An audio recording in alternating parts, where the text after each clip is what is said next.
Yes, and Sitra gave us the assignment to think of what the healthcare could look like in Finland year 2030. You can see our group on the stage at the moment. Here we have Eero and Henrikki from the Bioinformation Technology from Aalto University. On the last corner with Christian from the Helsinki University Faculty of Medicine, and myself, Nelly, from the Information Networks from Aalto University. We had the honor to interview some great experts from the field of medicine and science. On this slide you can see our interview is listed. Let's take a quick glance of the structure of our presentation. First we're going to talk a little bit about Finland year 2030. Then we're going to jump over to the healthcare system, and afterwards to data and see how these two relate to each other. And the last topics will be e-health and the changing roles within medicine in future. So, we all know we're going to face some challenges within the next 15 years. We have raised some of the challenges on this slide. These were mentioned by all of our interviewees. To tackle these challenges, we need to react and rebuild our existing systems. Otherwise, we're going to face some difficulties. What to do about this then? Christian will tell us a little bit more about the healthcare system's point of view. Thanks, Nelly.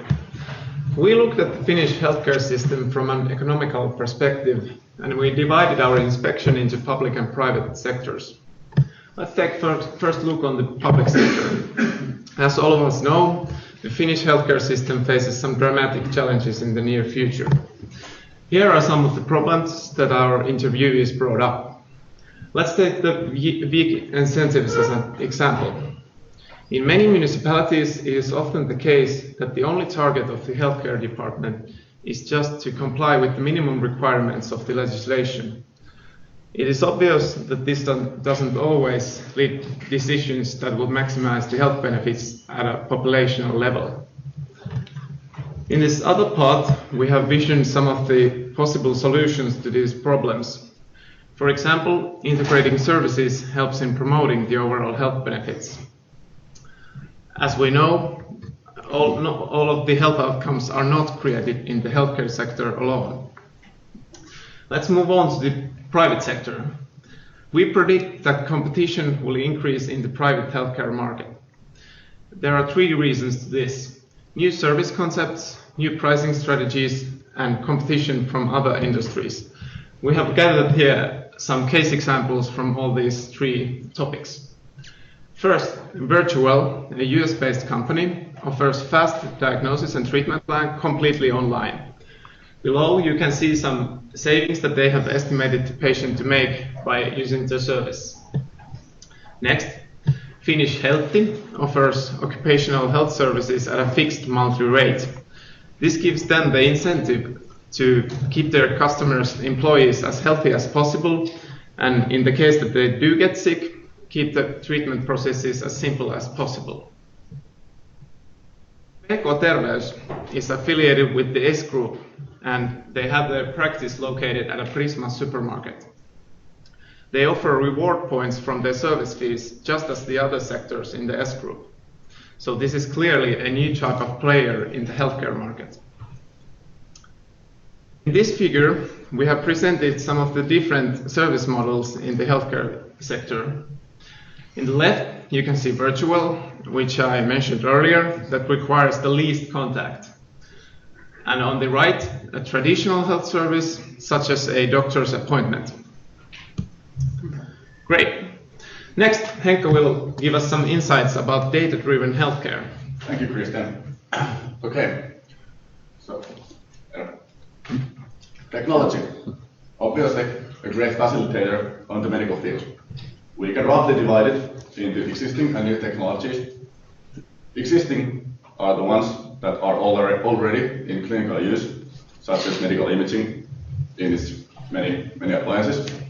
It will get more common in use and cheaper. We could have MRI imaging in your local mall in the future. New technologies, on the other hand, are those that may not have a clinical use yet, but they will get developed further, and in 15 years we could see some new ones being in use. Bioprinting, for an example, is not maybe the most likely one to appear in the next 15 years, but there's a possibility. An important aspect also is our breakthroughs. There's a good example, genome sequencing, which has gone from $100 million per person to a mere $1,000 per person in just 15 years. So there's a lot to be gained here, but it's hard to predict what will happen. Next, we will look at big data, a huge buzzword nowadays, and for a good reason. The data explosion is already happening, and it will only increase in speed. There are estimates that by 2020, the world will see tens of billions of terabytes of data, which is obviously an enormous amount. And there's a problem in how are we gonna utilize that data. This will obviously also apply to the medical field. By 2030, who knows? The figure could be much bigger.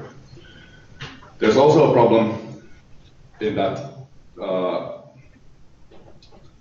we can't really process all this data, even at the current rate of progress. But even the current rate might not keep going. There are estimates that Moore's law will not keep up, and here we see a big problem. But solutions, there may be some, but we don't know yet. Quantum computing, the breakthrough, could solve everything. And next we will look at some examples of how big data is utilized today in medical healthcare. Asthmapolis is a company that monitors location and dose data from asthma inhalators and tries to, for example, predict symptoms in patients to pollen in some areas, for example. Influenza obviously has a big impact on the populace, and there are numerous companies trying to predict its spread in the population. Some of them even utilize social media status updates. GNS Healthcare is a company that's trying to predict the outbreak of metabolic syndromes in its patients.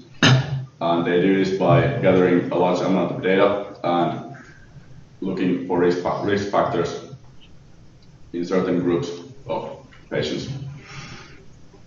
Cancer research has numerous programs. There's a very large one called the Moonshot program, which has a wide variety of ways that they are utilizing big data, both in research and in treatment. And our final example, Alzheimer. There are companies that are looking at patients' movement data on a daily basis and gathering it to monitor the progress of the disease. And next, Eero will tell us something about e-health. Thank you, Henkka. We believe that e-health will be an important part of Finnish healthcare in 15 years. And next we'll show a few examples of possible service concepts. A good example of e-doctor is Medoc, where you can consult the doctor remotely with a video connection on your phone. This kind of service improves the availability of medical services. For example, specialists can treat patients anywhere in the world. Next, we'll have e-measurements.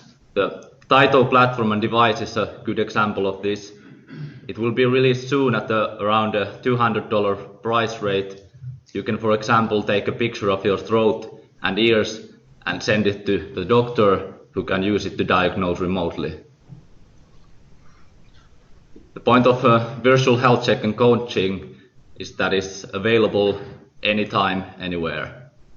And it requires no active work from a professional. A good example of this is Duodecim's electronic health check and coaching, where first you'll fill a survey of questions about your lifestyle, and then you'll get an individual lifetime expectancy and a 12-week coaching program to improve your lifestyle habits. Remote monitoring and sensors enable faster return from the hospital. They can also be used in the treatment of chronic diseases. Good example is Google's and Novartis contact lens for diabetics, which allow continuous blood sugar measurement. One of the biggest pros of e-health is that it saves the patient's time. You don't have to wait at the health center. It's also one way of enabling services for less populated areas of Finland, for example. And there are of course limitations to, for example, you can't take a blood test on a remote connection, now at least. And the attitudes of people are question mark. Will they allow this new type of service to blossom? And here are the different services by their need for professionals and their need for premises. And next, Christian will tell us about the changing roles. Thanks, Eero. In this last part, we will talk about the changing roles in healthcare. The role of the patient is going to increase, and there are two reasons to this. First, the amount of easily accessible medical information will continue to increase, and we will have better informed patients. Second, the patients will gather more personal health data from themselves. Both these changes still require some kind of attitude change from both the professionals and the patients. And in this slide, we have presented 4 factors that influence the development of the role of the doctors. All these issues, such as medical education, should be carefully considered when developing the future healthcare system. And to finish this up, Nelly will give us some concluding remarks. So, here's our finishing off graph. We have gathered some of the already existing phenomena and future phenomena on this graph. On the x-axis, you can see the likeliness that the phenomenon has to emerge. And on the y-axis, you can see the effect we consider the phenomenon to have on overall healthcare of the society. For example, we have the structural changes over here, which we think will affect society widely and are almost inevitable to merge.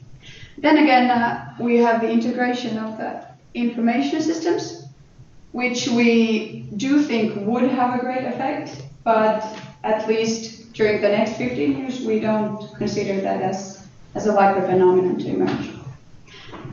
To finish off, we would like to thank you for your patience and thank Ville Koise for the great and active support we have received throughout the project. And we're of course interested in discussing these topics on a more detailed level. And if you have any questions, don't hesitate to come and ask after Kristina's presentation. We'll be out of the door and on your left-hand side. Thank you.